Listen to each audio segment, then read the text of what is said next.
Thalassaemia মুক্ত পৃথিবী গড়ার লক্ষ্যে এক সেমিনার অনুষ্ঠিত হলো আসানসোল ক্লাবে। রটারি কলকাতা সাউথ ওয়েস্ট এবং রটারি কলকাতা সায়েন্স সিটির যৌথ উদ্যোগে এই সেমিনার অনুষ্ঠিত হয়। এদিন এখানে উপস্থিত ছিলেন পশ্চিম বর্ধমান জেলা পরিষদের সভাধিপতি বিশ্বনাথ বাউরি, থ্যালাসেমিয়া কমিটির চেয়ারম্যান ডক্টর রমেন্দু হোম চৌধুরী, পশ্চিমবঙ্গের registrar general of marriage Diparta Basu সহ প্রমুখেরা। এদিনের সেমিনারে বীরভূম, পুরুলিয়া, ঝাড়গ্রাম, পশ্চিম বর্ধমান এবং পূর্ব বর্ধমান জেলার প্রতিনিধিরা উপস্থিত ছিলেন।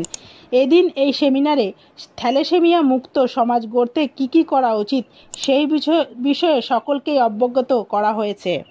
Green Asansol, clean Asansol.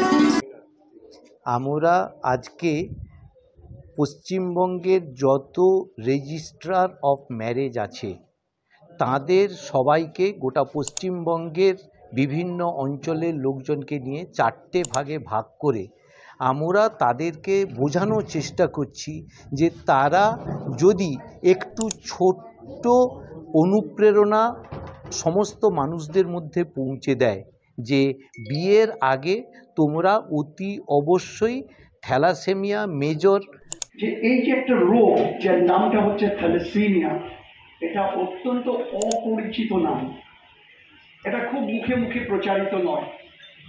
Corona বলে যে ইনফেকশনটা এসেছিল 6 মাসের মধ্যে সারা পৃথিবীর লোক, ইভেন একটা বাচ্চাও জেনে গেছিল করোনাটা কত ভয়াবহ।